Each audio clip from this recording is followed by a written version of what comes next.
Am I the a-hole for telling my dad it's not my job to make sure my half-siblings have a mom? My parents divorced when I, 17 male, was 5. I'm not sure on why, but part of me has always figured dad cheated on mom because he was with someone suspiciously fast afterward, like that same month fast. But my mom never spoke about it. She just told me both she and dad loved me and that would never change, and I would never have to choose between my parents.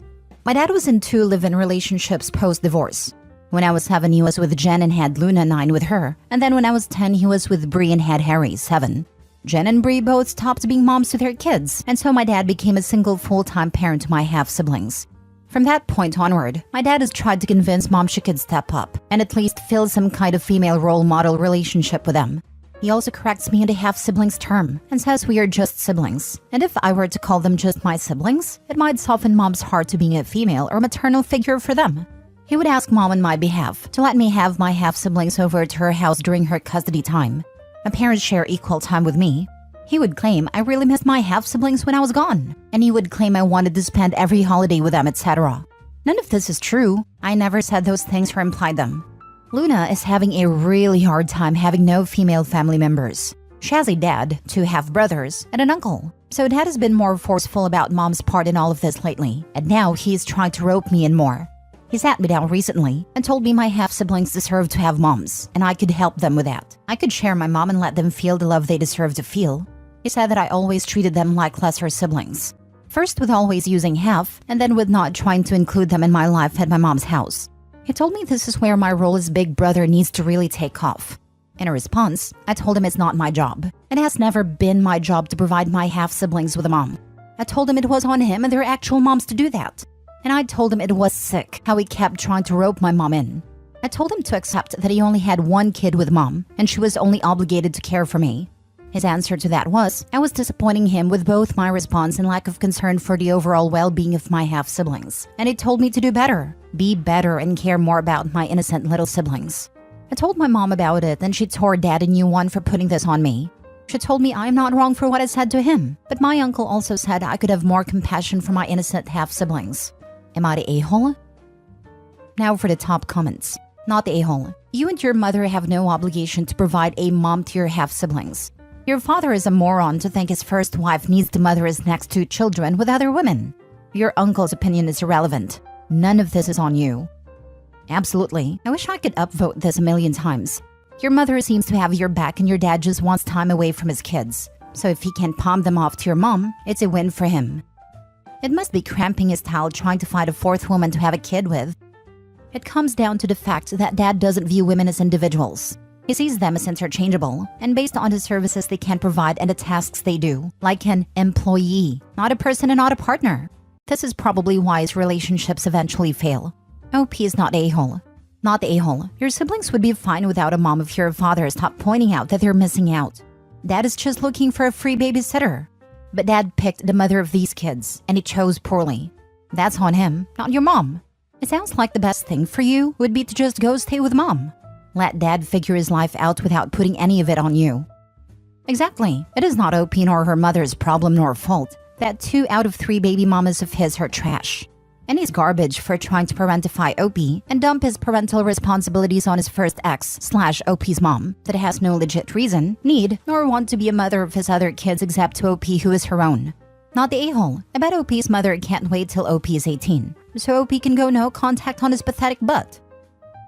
Next story. Am I the a-hole for telling my mother that she made her bed? Now she has to lay in it because she is upset that our relationship has changed? 2 years ago, my mother started dating a man. Despite expressing our reluctance to meet him, because she was serial dating we did not want to get attached, they forced the situation, making my sisters and me uncomfortable. Shortly after, he began staying over regularly. My mother's personality changed significantly after meeting him. Example, he would make disgusting comments about my mother in front of us, and she would just laugh. About a year ago, they came home after a date, and I, busy with a timed online university assignment, just shouted hello from my desk. 20 minutes later, with not a word to me or my sister, I heard the outside gate slam, and them leaving just as I finished my assignment. I went to check what was happening, but they were already gone. 10 minutes after they left, me and my sister received a horrible voice message, where my mother accused us of being disrespectful and ungrateful, and how we do not want her to be happy. She also accused us of not greeting either of them when they came inside, though we both did. She left for a week and a half, leaving us with 4 days worth of food in the freezer and no money for electricity. I ran away to get my sister to school during this week, and also no return date. She wanted us to apologize for being brats and not greeting them before she would consider coming back. When we finally talked, she insisted that we were disrespectful for not dropping everything and meeting them at the front door to greet them when they came back, and also that neither of us greeted them in any form. Not true, because I did, and I heard my sister greet them as well. They are the ones who did not respond. The house was small, so it is improbable that they didn't hear us. Mind you that this subject was never broached previous to this incident, and in all the years my mother never required us to greet her at the door like a butler. The power was running low, as well as the food, so we bit the bullet and apologized, even though we clearly weren't guilty of what she was accusing us of. My sister was still in high school, and I was a first-year uni student, so neither of us had a financial capacity to keep a household running. During this talk, I informed her that our relationship would never be the same. Recently, my mother questioned why our relationship remains distant. I reminded her that I had warned her about the lasting impact of our argument. Trust in her as a reliable parent was shattered, and I couldn't simply forget the 2 weeks she abandoned us based on false accusations. While she urged me to move on, I emphasized that she created this distance, and I couldn't force a connection that no longer existed. She's calling me an a-hole for holding this over her head. She says that she's still my mother and deserves forgiveness. But despite her being my mother, I believe the trust has been irreparably damaged. She has given me no indication that she has changed. So, am I the a-hole for what I said? Not the a-hole. Forgiveness is for people who are sorry and show that. She did a horrible thing, yet has no remorse. You should have called the cops and reported her missing and for abandoning your sibling that is a minor. Depending on where they lived and how old they were, not sure if either or both were adults considering they were in Union High School. It might not be seen as abandonment, and the police might not have been compelled to do anything. That being said, what their mom did was unforgivable. And you're right, she isn't owed forgiveness just because I'm your mother, especially if she isn't sorry. Not the a-hole. It's so convenient when the aggressor urges the person they hurt to move on, or that forgiveness is good for them. It sounds like she was done being a mom and created the opportunity to take a break and blame it on you. Utterly selfish, and her current argument shows she hasn't changed. Asking to be forgiven without an apology or indication that behavior would change is honestly pretty gross. Tells you everything you need to know about this woman. She says that she's still my mother and deserves forgiveness. Not the a-hole. Forgiveness is never deserved. She can ask for it, or ask what she must do to earn it, but it cannot be simply demanded. Mom apparently thinks that being a parent is a type of exemption from ever needing to apologize. Next story. Am I the a-hole for telling my daughter, who is facing homelessness, that only her and the baby can move in with me, not her husband? The husband has lived in their apartment for a number of years. The owners recently sold it, and the new ones are moving in. The problem is, rents have gone up dramatically. The rent they are paying is $1,100 for a one-bedroom, which I thought was a lot. But now that I'm trying to help them find a place, most are now going for around $2,000 a month or more. They can't afford this. My daughter knows she is always welcome at home. Granted, a baby complicates things. I wasn't happy about her having a baby. She's young, just turned 22, but I would never deny her housing. However, I can't stand her husband. Let's just call him Aaron for simplicity's sake. I wouldn't invite Aaron over for dinner, let alone let him live with me. Aaron's in his mid-30s. Criminal history. Hair-triggered temper. Chronically immature and has one hell of a jealous/possessive streak that has caused strain in their relationship, which I obviously do not approve of. Honestly, when she told me she was pregnant, I finally thought we'd be rid of Aaron. I genuinely thought he's exactly the kind of man to ditch. They've been on and off over and over since she was about 18 or 19. Alas, if anything, it made him cling to her tighter. They had a very rushed wedding, and this is their longest stint together without any breakups. Just over a year. There's still been the fair share of dramatics, of course, but I'm surprised they've made it this far. Even so, I simply don't want to live with Aaron. I don't like him. I don't want him around me. I'd go above and beyond for my daughter and the baby. They can stay as long as they need, but not him. Obviously, this has created a rift between my daughter and I. She doesn't want to live separately from Aaron. I told her then she needs to figure out alternative arrangements. Well, their move-out date is rapidly approaching, the 15th of December, and they're still not been able to find a place, and she's panicking. She's been begging me to let them stay. I reiterated my terms. Aaron simply cannot stay here. This led to a lot of tears and some angry words, namely me being an a-hole. I can genuinely see why she might think that, but I also have to think about myself and my own sanity. Now for the top comments. If she's adult enough to get pregnant and get married, she's also adult enough to figure things out.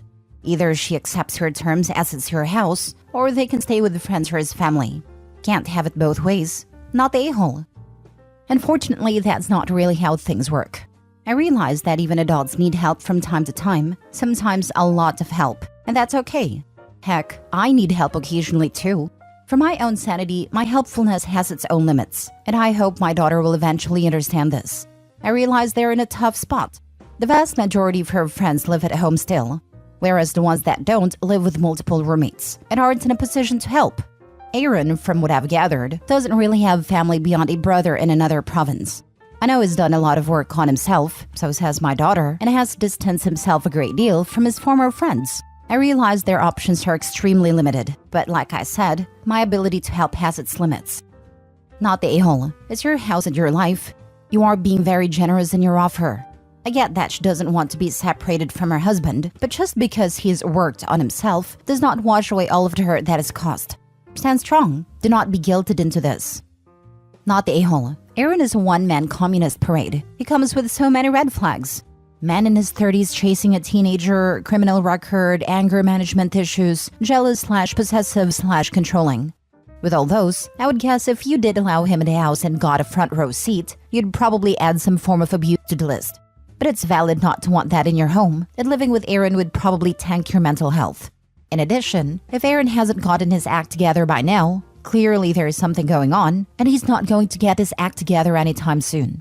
If you let him in, he's going to try and stay in your house as long as he can, and it's unlikely he'll leave without a fight. The best thing you could do for your daughter would be getting her to leave Aaron, but unfortunately she's not ready. Keeping this boundary and keeping your home open to her and her child only may in fact work in the long run when she's ready to leave, because she will know she has a safe place open to her. But until then, you're likely going to be kept away from your daughter and grandbaby. Last story. Am I the a-hole for pointing out to my wife that my mother will never be her parent and she needs to stop? My mom, 64, is polite, and in general keeps a distance away from my wife, 26. I know my wife has trouble with social interaction and they got off on a horrible start. My wife, I'm going to call her Lily, was in foster care and never had a parental figure, and she went hard into trying to become my mom's kid. I think it would have happened if my wife let a relationship grow naturally, but she didn't take any of my warnings and bulldozed what my mom wanted.